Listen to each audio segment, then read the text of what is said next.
Imagine turning on the news in the 1980s and hearing that there are secret Satan worshipping cults everywhere, that they were kidnapping children, committing rituals, infiltrating daycares, even churches, and schools across America.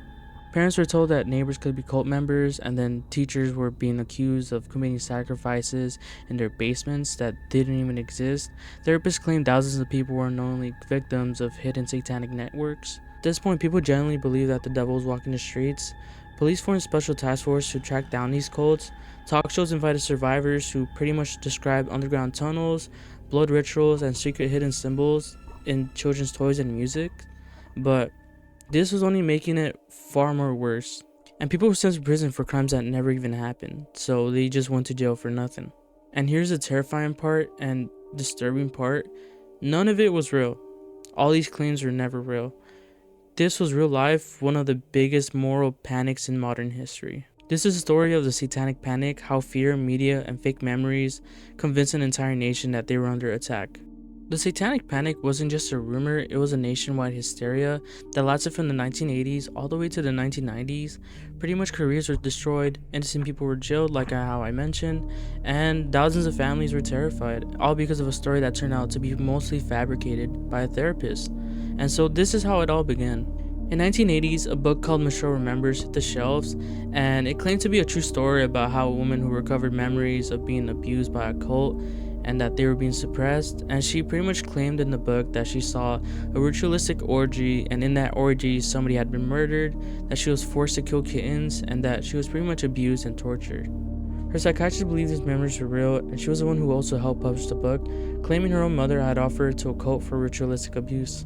But the psychiatrist, who was a Catholic leader at the time, linked the ramblings to a ritual abuse that happened in Africa, and from there on she would go on and connect the dots and make the story. But when people heard of this, the book pretty much exploded in popularity, and at this point people believed that satanic cults were everywhere. But get this, the book was pretty much debunked, and experts say that the memories were fabricated or that they were influenced, but by then the damage was already done. The 1970s and the 1980s were already a time of intense fear and paranoia in America. Cults weren't just rumors, they were pretty much real, and they were everywhere in the news. But stories like these made Americans realize something: that ordinary people could be manipulated into doing unthinkable things. So the public started asking questions: if these cults exist, how many or more are hiding in secret? At the same time, pop culture was changing fast, and to many adults, it felt like it was spiraling out of control. Horror movies were becoming more graphic and more realistic. Rock and heavy metal bands were using dark imagery, pentagrams, and references to demons. Parents were worried that their kids were going to be influenced by music, movies, and books that seemed obsessed with darkness. Even role-playing games weren't safe. Dungeons & Dragons, a fantasy game about wizards and dragons, was portrayed as something sinister. In 1982, CBS aired a TV movie called Mazes and Monsters, featuring a young Tom Hanks, where a student became obsessed with D&D, but then he would slowly lose his grip on reality. The message was clear: games like this could make people go insane or become dangerous. To adults watching at home, it felt like Satan was suddenly everywhere, in music, movies, games, and youth culture. Everywhere they looked, they saw symbols they didn't understand, and they assumed the worst. But looking back at it now, the panic feels almost surreal. If someone from the 1980s could look at our current media, like how our movies are hyper realistic, how our video games are so detailed, and social media itself, just a couple glance at it and they would probably think society just went off the rails. And I'm pretty sure one of them or some of them might have a heart attack from that. What made the Satanic Panic so dangerous wasn't just rumors, it was the fact that the authorities believed them. But police departments, therapists, prosecutors, and even the federal government took it seriously. Police departments across the United States created a special task force dedicated to investigating the satanic crimes.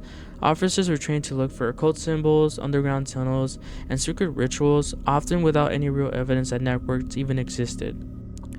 But even the FBI got into this. They attended seminars and they were taught by self-taught, experts. But the thing was, they were never really scientifically backed up, and without that being questioned, they were still being spread around. They were even found in courtrooms and in police manuals. Therapists played a huge role in the panic. During this time, the idea of repressed memories became popular, and people started to believe that they might have a blocked out traumatic experience, only to recover them later through therapy. But here's the messed up part: therapists started suggesting to their clients that they had been abuse as children, even if the patient had no memory of it.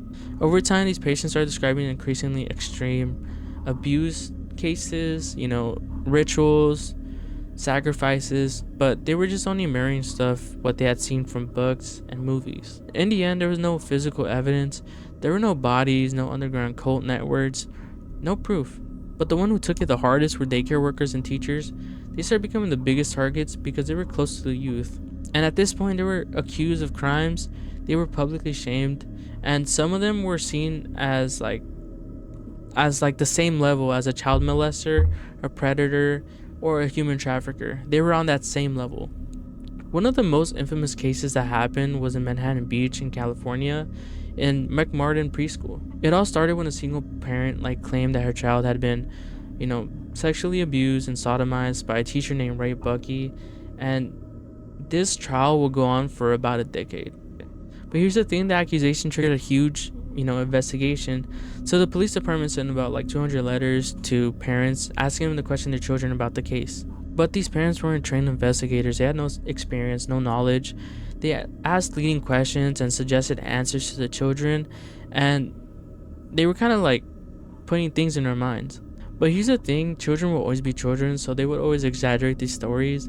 They said that they had secret tunnels, that they would commit animal sacrifices, even saying that they even choked out a parrot and killed it, squeezed the life out of it.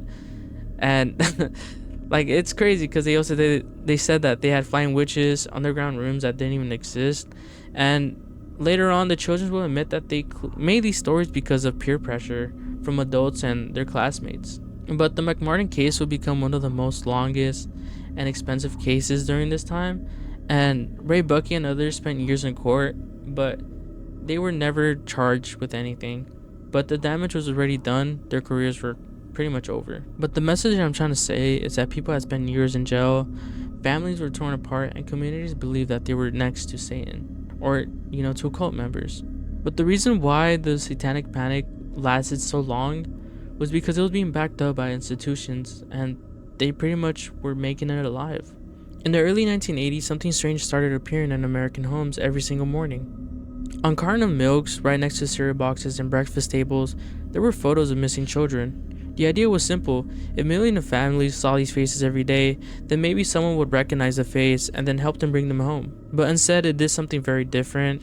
It made parents feel like children were disappearing constantly. Suddenly, every grocery store aisle, every kitchen table, and every morning routine became like a reminder that kids were vanishing. News reports amplify the fear, showing emotional interviews with grieving families and dramatic reenactments of abductions.